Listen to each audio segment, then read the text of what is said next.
We are starting chapter 16 circle. Circle में हमें main चीज़ें जो पढ़नी हैं वो हैं term associated with the circle. सबसे पहले आता है सर्कुलर रीजन, मतलब सर्किल के अंदर और सर्किल के बाहर के क्या कौन से पार्ट होते हैं वो इसमें बताया जाएगा। Circular region, the circle along with its interior is called circular region. In the figure given alongside, this is the figure, ये आप देख रहे होंगे ये फिगर दिया हुआ है। इस फिगर में P lies in the interior of circle, Q lies on the circle, R lies in the exterior of the circle। ठीक, P सर्किल के अंदर है, Q सर्किल पर है, R सर्किल के बाहर है।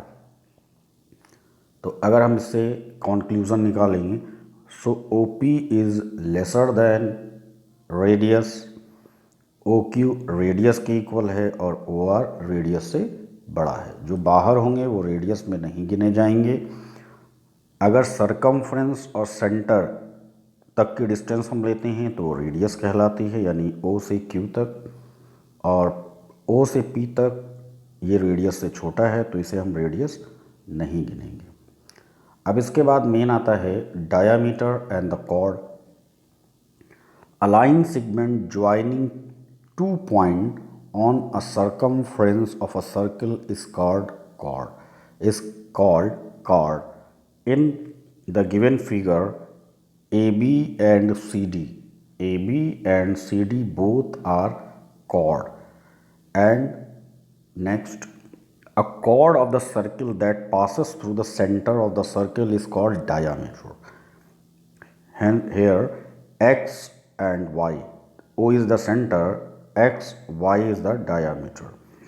So this is the formula. A diameter also a chord, it is the longest chord in a circle। ये आपका एक फार्मूला टाइप का दे रखा है। और उसके बाद कह रहा है diameter is equal to 2 into radius, यानी रेडियस की अगर हमें वैल्यू निकालनी है तो डायामीटर को 2 से डिवाइड कर दिया जाएगा और आपका रेडियस फाइंड आउट हो जाएगा। सेमी सर्किल क्या कहलाता है? अगर हम लोग डायामीटर से ऊपर या नीचे का पार्ट लेते हैं तो ये सेमी सर्किल कहलाता है। तो इसमें सेमी सर्किल दो बन रहे हैं। एक सेमी सर्किल बन रहा है DAC और दूसरा एक आर्क ले लिया गया है DAC ऊपर वाला बताया जा रहा है। ये देखिए आपको DAC और एक नीचे वाला DBC, ये दोनों आर्क को ऐसे लिखा जाता है। ऊपर ये लाइन बना के इस तरीके से आर्क के फॉर्म में लिख दिया जाता है, तो इसे हम बोलते हैं सेमी सर्किल। इसके बाद आता है arc of the circle, a part of the circumference of a circle form and arc of circle. अब दो तरीके के आर्क होती हैं, एक मेजर और एक माइनर। ठीक है, तो सिंपल हम फिगर से ही बता देते हैं। देखिए अगर हम इसमें देखते हैं तो APB ये कहलाता है हमारा माइनर आर्क, क्योंकि छोटा सा बना हुआ है और इस छोटे से बने हुए आर्क को हम बोलते हैं माइनर आर्क। ओके, अब यहाँ से लेकर AQB यहाँ से पूरा यहाँ तक it is called major arc. Okay, तो माइनर ये छोटा वाला और मेजर ये बड़ा वाला, इसे हम माइनर और मेजर आर्क बोलते हैं। फिर आता है secants and tangent, a line that meet the circle at 2 distinct point is called secant. तो यहाँ पर जो L है और M है ये 2 पॉइंट पर मिल रही है, इसे हम बोलते हैं सेकेंड। ठीक है, और टेंजेंट इसके बाद क्या बोलेंगे? टेंजेंट हो जाएगा, टेंजेंट हमारा क्या हो जाएगा? टेंजेंट हो जाएगा जैसे ये कि सर्किल बना रखा है, इस पे ये जो लाइन टच करती हुई जाती है, जैसे P X को टच कर रही है और N Y को टच कर रही है, तो ये दोनों पॉइंट ऑफ कांटेक्ट कहलाएंगे। और ये पूरी लाइन जो आपको दिख रही है that is called tangent. Okay, is it clear? A line that meet the touch the circle at only one point is called tangent of the circle in a given figure alongside P and N are the tangent to the circle meeting it at x and y.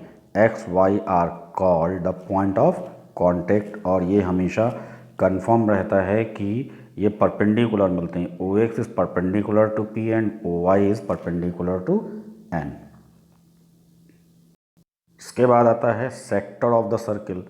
Sector क्या होता है? तो अब sector इसमें main चीज़ होती है जो sector of a circle is a region of circle bounded by two radii and arc. बस इतना ही इसमें मेन पढ़ना है. अब इसको हम लोग ज़रा सा देखेंगे कि जैसे हमारे पास ये OA और OB दो रेडियाई हैं और ये आर्क है, तो ये पूरा जो शेडेड किया गया है ये कहलाता है सेक्टर. ये इसी तरीके से POQ is also called sector. इसमें भी आते हैं मेजर और माइनर. आप सभी समझ रहे हैं, ये जो बड़ा वाला है ये मेजर और ये जो छोटा वाला है ये माइनर, सेक्टर कहलाते हैं.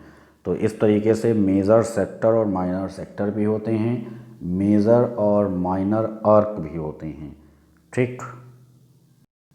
इसके बाद आता है segment of the circle.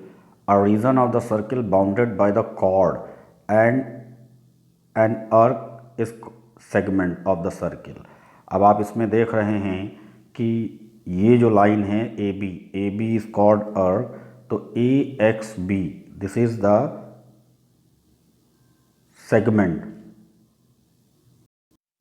This is the segment. DYC is also called the segment. इसमें भी मेजर और माइनर सेगमेंट होते हैं जो कि ये दे रखे हैं, मेजर एंड माइनर सेगमेंट.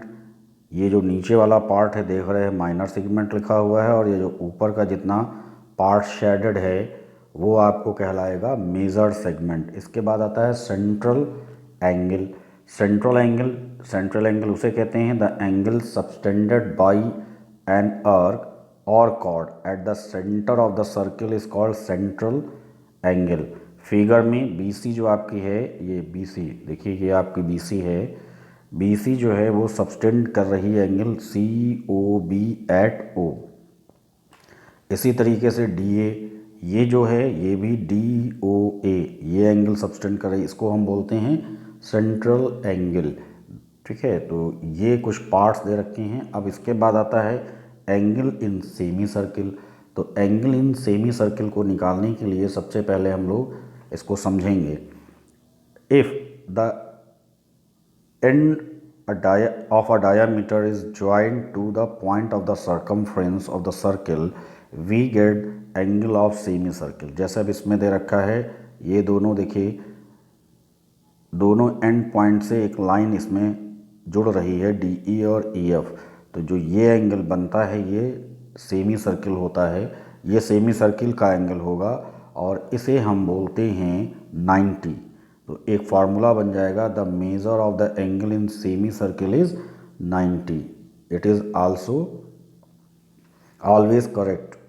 ठीक है, ये हमेशा फार्मूले के रूप में आप हम लोग इसको लेकर चलेंगे. अब इस पर बेस्ड हम कुछ क्वेश्चंस बताएंगे जिससे ये आपको पता चलेगा कैसे इसका यूज़ करना है. ओके, अब सबसे पहला क्वेश्चन आता है in a figure write the value of x. तो सबसे पहले हम जानते हैं कि जो इसमें एंगल दे रखा है ACB 90 है. इसे हम लिखेंगे एंगल इन सेमी सर्किल. उसके बाद अब पूरा ट्रायंगल ले लेंगे ACB. ये पूरा हमने ट्रायंगल ले लिया. इसमें ACB plus angle CAB plus ABC 180 के बराबर हो जाएगा और इसको हम लिखेंगे angle sum property. Angle sum property of triangles का क्या होता है? तीनों एंगलों का एडिशन 180 के इक्वल होना चाहिए. x की वैल्यू हम लोग फाइंड कर लेंगे. तो यहाँ तक देख लीजिए, ये मेथड आपको क्लियर होगा. इसके बाद सेकेंड पार्ट इसका आता है, बिल्कुल यही दे रखा है, बस इसमें हमें क्या नहीं दे रखा है, we don't have the value of x. तो so we have to find the value of x. पहले वही रूल लगेगा, angle in semi circle it is 90. फिर angle sum property again apply, then we find the value of x. 90 x plus x is equal to 180.